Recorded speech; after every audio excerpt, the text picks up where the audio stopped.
நல்லா வருது வாயில. கவர்ச்சியா காட்டி ஓட்டு வாங்குறதுக்கு நான் என்ன சரி விடுங்க. அத நான் ஏன் சொல்லிக்கிட்டு. எம்ஜிஆர் அப்படின்றவர தெரியுங்களா? தமிழ்நாட்டுக்கே வந்து புரட்சி தலைவர் எம்ஜிஆர் அவர்கள் நாடோடி மன்னன் அப்படிங்கிற படத்துல 1958வது வருஷம் அந்த படம் ரிலீஸ் ஆகுது. நாடோடி மன்னன் அப்படிங்கிற படம். அதுல வந்து பதவி வரும்போது பணிவு வர வேண்டும், துணிவும் வர வேண்டும் தோழா அப்படின்னு பாடுறாரு. அப்படின்னு ஒரு லைன் இருக்கு அந்த பாட்டுல. ஒரு பாட்டு இருக்கு. உயர் பதவியில இருக்கிறவங்களுக்கு நாவல் இனிமையான வார்த்தைகள் வேண்டும். ஏன்னா நம்மளை கோடிக்கணக்கான பேர் ஃபாலோ பண்ணிட்டு இருக்காங்க. கோடிக்கணக்கான பேர் பார்த்துட்டு இருக்காங்க, நம்மளை உத்து கவனிச்சுட்டு இருக்காங்க. அந்த கோடிக்கணக்கான பேர்ல சின்ன குழந்தைங்களும் இருக்காங்க, பெரியவங்களும் இருக்காங்க. எல்லாரும் நம்மளை ஃபாலோ பண்ணும்போது நம்ம பேசக்கூடிய வார்த்தைகள்ல ரொம்ப கவனமா இருக்கணும். அதுல வந்து பணிவு அதிகமா இருக்கணும். குறை சொல்வதில் கூட பணிவாக சொல்வது ஒரு ஒரு கலை. குறைய கூட வந்து மற்றவங்க கஷ்டப்படுத்தாம பணிவா சொல்றது ஒரு கலை. பதவி அப்படிங்கிறது மற்றவங்கள கேலி கிண்டலுக்குள்ளாக்குறது கிடையாது. கேலி கிண்டல் பண்ணி ஆதிக்கம் செலுத்துறதுக்கு உயர் பதவி கிடையாது. ஏழைகளுக்கு, அடித்தட்டு மக்களுக்கு நம்ம கையை கொடுத்து தூக்கி விடுறதுக்கான ஒரு வாய்ப்பு உயர் பதவி என்பது.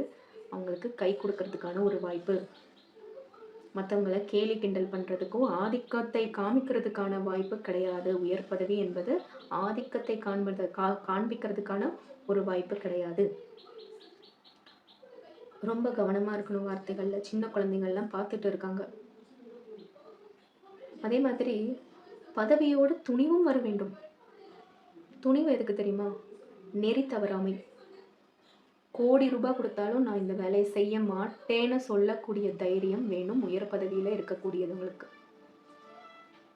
வாய்ப்பு கிடைச்சாலும் தவறு செய்யாமல் அறத்தின் வழி செல்பவர்களே உயர் பதவியில் இருக்க வேண்டும்.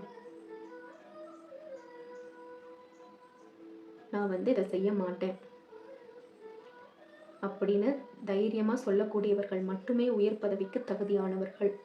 இல்லது உயர் பதவி வரும்போது தங்களை நெறிப்படுத்திக் கொள்ள வேண்டும்.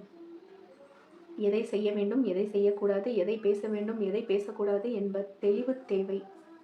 ரொம்ப தெளிவா இருக்கணும்.